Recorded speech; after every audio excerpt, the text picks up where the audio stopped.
Mamuhay bilang mga taong naliwanagan. Dahil mga banal kayo, hindi nararapat na ang isa man sa inyo ay masabihang siya ay malaswa, mahalay at sakim.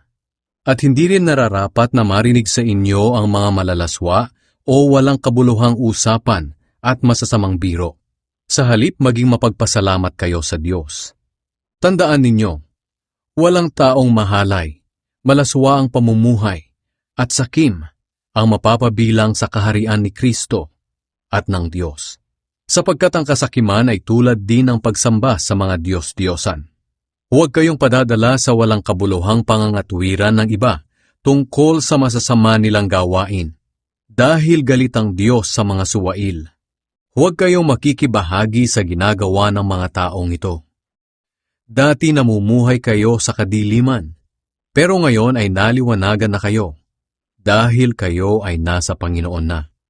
Kaya ipakita sa pamumuhay nyo na naliwanagan na kayo. Sapagkat kung ang isang tao ay naliwanagan na, makikita sa kanya ang kabutihan, katuwiran at katotohanan. Alamin ninyo kung ano ang nakalulugod sa Panginoon.